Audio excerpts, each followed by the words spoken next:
এরকম যদি একটা রেসিপি থাকে তাহলে তো আর কোনো কথাই হবে না। হ্যাঁ বন্ধুরা, এটা কিন্তু চাল কুমড়ো দিয়ে তৈরি হয়েছে। এত সুন্দর এই ভাপা বলুন বা পকোড়া বলুন, আপনারা যেটা নাম দিতে চাইবেন, কিন্তু এত সুন্দর, এত সফট হয়েছে, ভিতরটা এত সুন্দর হয়েছে। আমি কিভাবে তৈরি করছি তাহলে চলুন আজকে আমি দেখিয়ে দিই। তবে আপনারা কিন্তু কেউ স্কিপ করবে না, মন দিয়ে ভিডিওটা দেখবেন। দেখুন কতটা সফট হয়েছে, দেখতেই পাচ্ছেন। আর এত সুন্দর টেস্ট হয়েছে, কিন্তু খুব সহজভাবে আমি আপনাদের দেখিয়ে দেবো। তো নমস্কার বন্ধুরা, আমি আজকে আপনাদের চাল কুমড়ো দিয়ে রেসিপি দেখাবো। দেখুন চাল কুমড়োটা আমি কিন্তু গোল গোল করে চোখলা ছাড়িয়ে নিয়ে ধুয়ে কেটে নিয়েছি। একটু মোটা থেকে কাটবেন, দেখুন আমি কীরকমভাবে কেটেছি। এবারে একটা কাজ করবেন, এই যে চাল কুমড়োটা মাঝখান দিয়ে কিন্তু চাকু দিয়ে আস্তের উপরে পুরোটা দুভাগ করবেন না, মানে মাঝখানটা দেখুন এরকম থাকবে। খুব সাবধানে কাজ করবেন যাতে হাতটা না কাটে।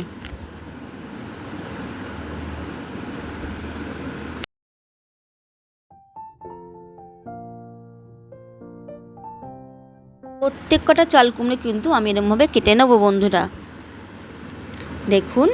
আর খুব সহজভাবেই কাটা হয়ে যাচ্ছে। তবে চেষ্টা করবেন একটু কচি দেখে চাল কুমড়োটা নেওয়া, তাহলে কিন্তু ভালো হবে।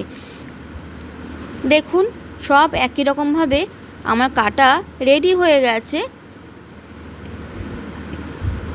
আমি এবার এর মধ্যে নুন দিয়ে দেবো পরিমাণ মতন। নুনটা আগে থেকে দেবেন, আর মিনিট 10 থেকে 15 মিনিট এরকমভাবে রেখে দেবেন, তাহলে কিন্তু চাল কুমড়োগুলো নরম হয়ে যাবে। তো দেখুন আমি 15-20 মিনিট পর ফিরে এসেছি। দেখুন কতটা নরম হয়ে গেছে চাল কুমড়োটা, তাহলে কিন্তু খুব টেস্ট হবে। আর চাল কুমড়ো কিন্তু একটু শক্ত ধরনের হয়। আর এদিকে দেখুন একটা আমি মশলা তৈরি করব, মানে পুরটা তৈরি করব।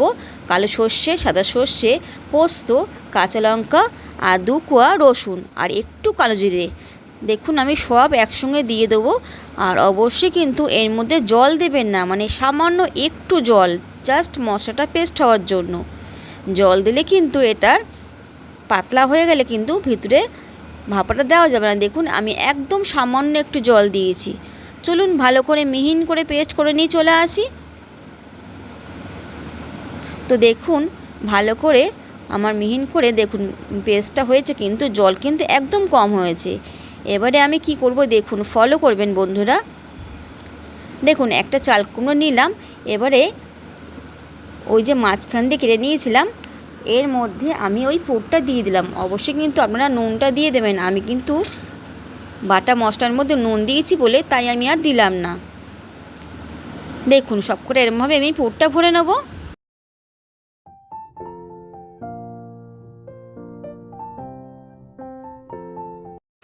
সব পুর ভরা হয়ে গেছে।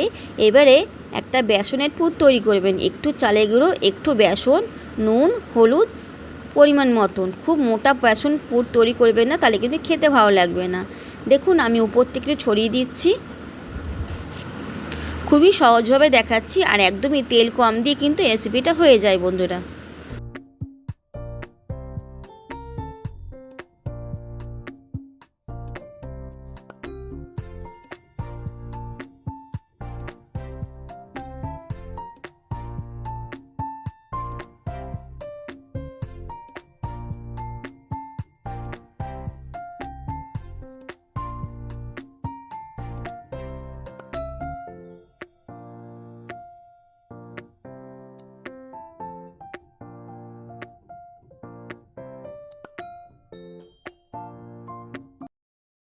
দেখুন আমি কিন্তু একদিকে বেসন দিয়েছি, অন্যদিকে কিন্তু আমি দিইনি।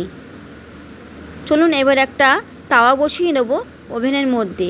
তাওয়ার মধ্যে আমি তেল দিয়ে দেব, তবে কিন্তু সরষের তেলে দেবেন, কেন সরষের তেলের ঝাঁজটা কিন্তু এর মধ্যে যখন ভাজা হবে খুব টেস্ট হবে। তো দেখুন বন্ধুরা আমি একটা একটা করে তুলে দিচ্ছি।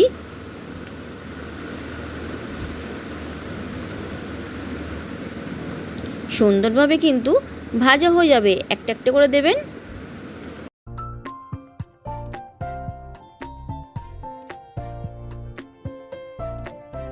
আমি 4টে দিয়েছি। আমি উল্টো দিক করে দিলাম, একদিকটা ভাজা হয়ে গেছে যেহেতু, এরমভাবে আমি সব কটা ভেজে নেব।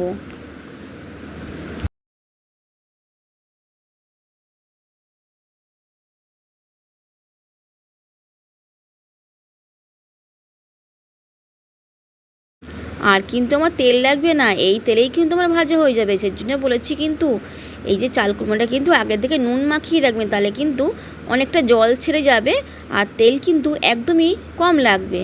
তো দেখুন আমি ভেজে নিয়েছি, এবারে পরে যেগুলো আছে ওইগুলো সব ভেজে নেব।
দেখুন সবগুলো ভাজা আমার রেডি হয়ে গেছে। তো চলুন